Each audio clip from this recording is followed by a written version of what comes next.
Assalamualaikum warahmatullahi wabarakatuh. Halo teman-teman, perkenalkan nama saya Syafira Ramadanti Balkis dengan NIM 2101206 dan rekan saya Restia Septi dengan NIM 2101193. Kami dari kelompok 17 kelas S1 1D.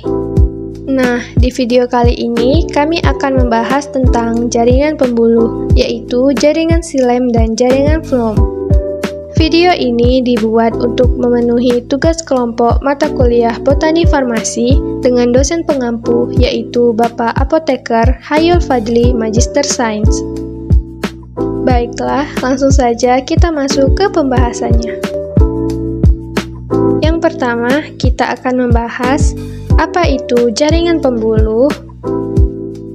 Jaringan pembuluh atau bisa disebut dengan jaringan pengangkut merupakan jaringan yang berguna untuk transportasi hasil asimilasi dari daun ke seluruh bagian tumbuhan dan pengangkutan air serta garam-garam mineral oleh akar dari tanah. Jaringan pembuluh ini juga dapat sebagai pengangkut zat-zat makanan hasil fotosintesis untuk disalurkan ke bagian-bagian lain. Jaringan pembuluh pada tumbuhan dibedakan menjadi dua, yaitu jaringan xilem dan jaringan phloem. Pertama, jaringan xilem. Jaringan xilem merupakan jaringan dewasa yang kompleks dan tersusun berbagai macam sel. Xilem ini berfungsi mengangkut air dan zat-zat mineral menuju daun sebagai jaringan penguat. Nah, pada gambar kita dapat melihat ciri-ciri xilem, yaitu memiliki satu arah untuk mengangkut air dan zat-zat mineral. Sel ini tidak memiliki dinding pembatas dan memiliki dinding yang tebal, kaku, serta mengandung lignin. Jaringan xilem memiliki beberapa unsur, yaitu trakeit dan trakea, serabut xilem, dan parenkim xilem. Trakeit merupakan sel dasar atau penyusun utama jaringan xilem. Trakeit ini berupa sel mati. Dindingnya tidak tebal, tetapi sangat kuat karena telah mengalami penyisipan bahan lignin. Macam-macam sel trakeit menurut bentuk dan pitnya. 1. Anular trakeit yang berbentuk cincin. Yang kedua, spiral trakeit. Yang ketiga, scalariform trakeit yang berbentuk tangga. 4. Libriform trakeit yang berbentuk jala. Dan pitted trakeit yang memiliki pit. Selanjutnya, trakea. Sel ini mengalami perubahan struktur yang lebih berkembang sehingga lebih mampu mengalirkan air secara langsung dari sel ke sel karena adanya perforasi atau lubang yang besar pada dinding melintangnya. Awalnya, sel ini adalah sel hidup yang kemudian sitoplasmanya berkurang dan kemudian mati. Trakea juga memiliki macam-macam sel sesuai dengan penebalannya, yaitu yang pertama, anular trakea, spiral trakea, scalariform trakea, libriform trakea, dan pitted trakea. Selanjutnya, parenkim xilem. Parenkim xilem ini berperan sebagai tempat penyimpanan cadangan makanan. Dan yang terakhir, serabut xilem, merupakan sel-sel xilem yang sebagian besar fungsinya untuk penunjang. Di gambar, kita dapat melihat unsur-unsur jaringan xilem, yaitu yang pertama trakeit. Trakeit ini memiliki ciri-ciri panjang, runcing, dan saling berhubungan satu dengan lainnya. Nah, pada sebelah kanan ada trakea, yaitu ciri-cirinya lebar, pendek, dan ujungnya mengalami tergenerasi.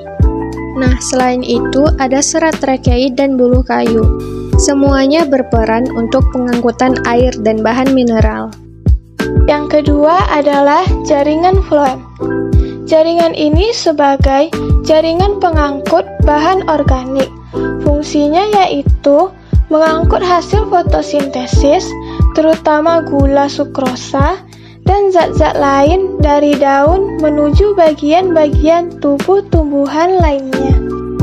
Pada gambar, kita bisa melihat ciri-ciri phloem yaitu memiliki dua arah untuk mengangkut air dan makanannya, serta sel ini memiliki dinding pembatas yang berpori.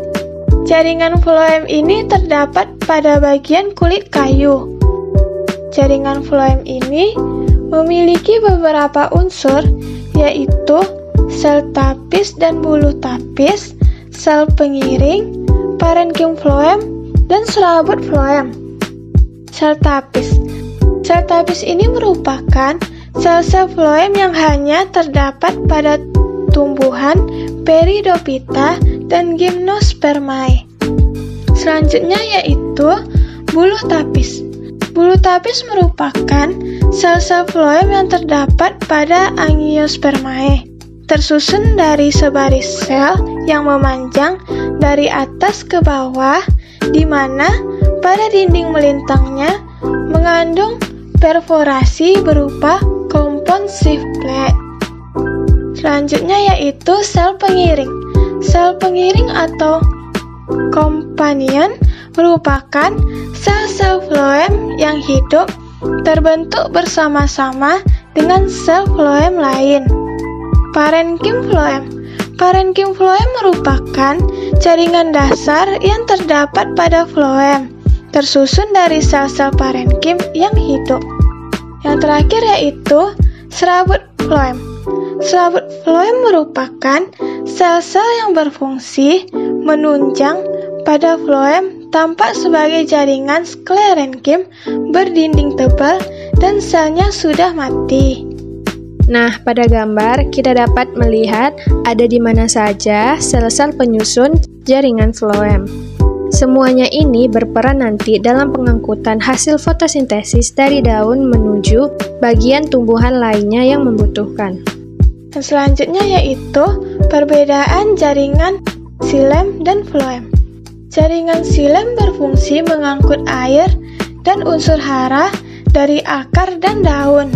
Sedangkan jaringan floem berfungsi sebagai jaringan pengangkut bahan organik atau mengangkut hasil fotosintesis dari daun ke seluruh tubuh tumbuhan.